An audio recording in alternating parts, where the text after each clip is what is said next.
最近ご自身のこと褒めたことありますか？いろいろ積み重ねてきたものありますよね。そういったものを丸ごと受け止め、こんなに自分頑張ってきた偉大な功績があるじゃないと、すごいなって。こんにちは、おけんママこと加藤ひとみです。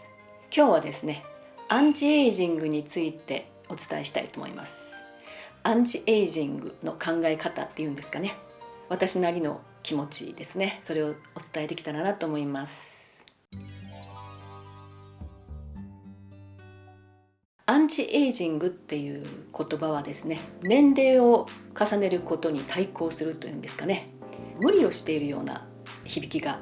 あるかなと思うんですね。私自身もですね、伝えている情報はですね、カテゴリー的にはアンチエイジングってよく言われたりしてるんですけれども、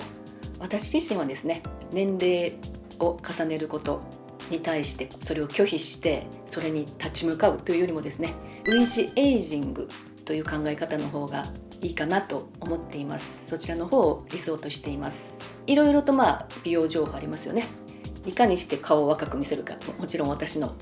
お伝えしている顔ダンスもそうなんですけれども、年齢重ねても若々しく生き生きしたいっていう気持ちは皆さんありますし、私自身もあります。ただですね、年齢重ねていくこと、それはもう事実なので、そこでそれに立ち向かうというとすごく自分の中でしんどくなってくると思います。ですので、年齢を重ねることをまずは受け止める、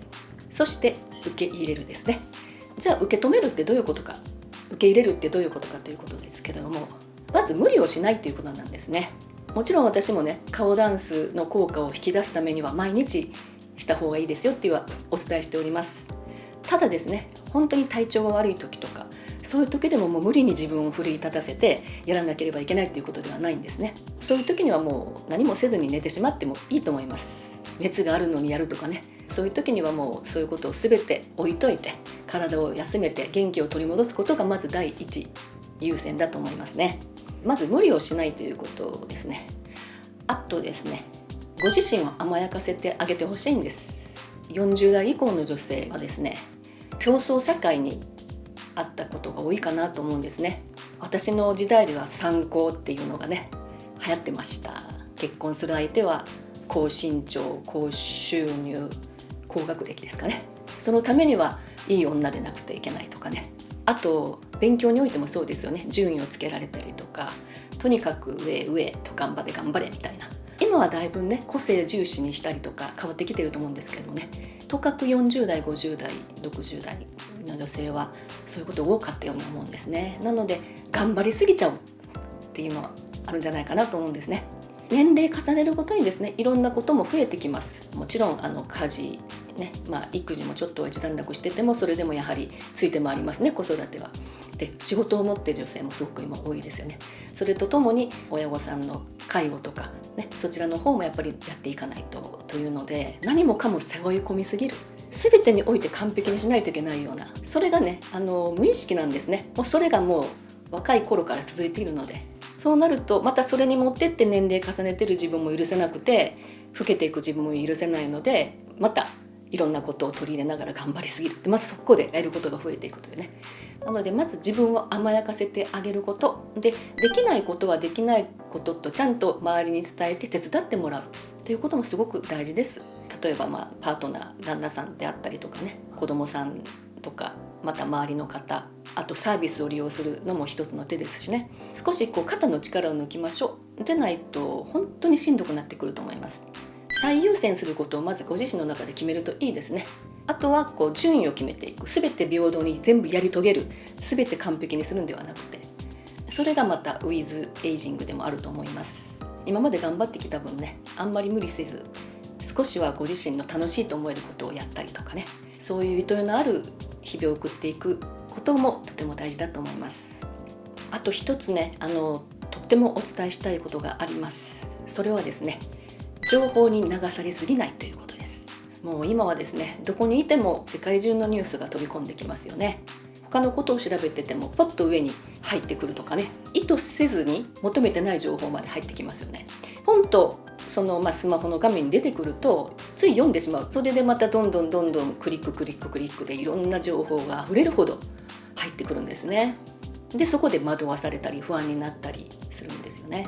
そして美容情報もたくさんあります。でもね、それに全て受け止めて真剣にいろいろと迷うこともあると思うんですけどね、そうなるとね本当に苦しくなってくるので、 SNS であの人がこうしたああしたとかね、ああいうこと今してるんだなとか、なんとなくこう羨ましくなったり、そうするとなんか自分だけ取り残されてるようなね、自分も何かしないといけないんじゃないかとか、そんな気持ちにもなることもあるんですね。あんまりこうさまざまな情報を一気に取り入れたりとか、常にこうネットで何か情報を調べたりっていうのはあんまりしない方がいいと思います。スマートフォン、パソコンとかテレビも消して、ふっと楽になる時も大事かなと思いますね。この間ねちょっと歯医者さんに行ったんですけれども、結構年齢重ねた方っていうのはテレビもついてなくて、雑誌を読むわけじゃないし、スマホを見るわけでもないんですけど、じーっと座ってらっしゃる方結構多いんですよ。やはりね若い方ですね、30代ぐらい40代ぐらいまでも若い方ね、ほぼ 100% スマートフォンを見てらっしゃいました。ちょっと画面を見ずにちょっと遠くをふーっと楽に見たりすると、すごくリラックスできる時間があるんですよね。常に考えてる状態ってすごく脳が疲れるんです。それがもう当たり前になってます。目が疲れる、脳が疲れる、そして姿勢も悪くなるってね。でもねゆったりされてるんですよ。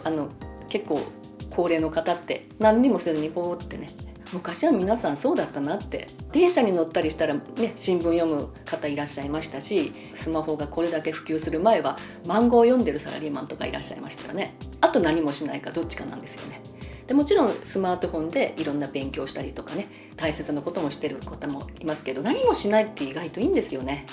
何もかもこうちょっと忘れてふっとこう自分を解放する、そういう時間も大切かなと思います。そしてとっても大事なこと、これからお伝えします。ご自身を褒めてあげてください。とかくですね、年齢重ねてくると鏡の中にいる自分がなんか許せなくなったりするんですよね。あれ、こんなとこにまたシワが新しくできたなとか、前より顔が下がってきたかなとかね、肌の色艶も変わってくるので、そうするとまたそこで落ち込んだりして、若い子を見て羨ましいなと思ってみたりね、あの頃私も若かったのにとか、だんだんこう自分を認めて褒めるっていうことが少なくなってくる傾向があるんですね。意識してご自身を褒めてあげてほしいんです。もっともっととかこうなればいいのにって自分に求めるんではなくてですね、今のご自身のありのままを褒めてあげる。ご自身の今のお顔、体型ですね、あと今までこう生きてきた歴史のようなもの、すっごいよく私頑張ってきたわって、その時間をね1日1回取っていただきたい。お風呂に入った時にちょっとこうリラックスして、今日を振り返ってみて、今日もよく1日頑張ったなって、すごくって大事だと思います。皆さんにお伺いしたいんですけど、最近ご自身のこと褒めたことありますか？私ってすごいよく頑張ってるなって思えたことってありますでしょうか？今日もこれもできなかったなとか、今日しんどいなとか、そういうのもだんだんとこう増えてきてるんじゃないかなと思うんですね。なので周りの方の褒め言葉を待つんではなく、まず自分自身が自分を認めて褒めてあげることってすごく大事だと思います。そうするだけでですね、自信が持ててくるんですよね。人から褒められて自信を持つっていうのももちろん大きいんですけれども、自分が自分を褒める、自分の一番の理解者は自分ですから。50歳なら50年間よくご自身頑張ってここまで来た、ね、いろいろ積み重ねてきたものありますよね。そういったものを丸ごと受け止め、こんなに自分頑張ってきた偉大な功績があるじゃないと、すごいなって、そういうのをぜひ1日1回ご自身にね褒めてあげて、そしてありがとうってご自身に言ってあげてみてください。今日はですね、アンチエイジングについての考え方、そしてウィズエイジングについてお伝えしてきました。ぜひご自身を1日1回褒めてあげてください。今日もご視聴ありがとうございました。このチャンネルでは私が実際に検証して若見えに効果があると確信した方法を毎週お届けしています。この動画がいいなと思った方はぜひグッドボタン、チャンネル登録お願いします。おけんママの詳細は下の概要欄でご確認ください。それではさようなら。おけんママでした。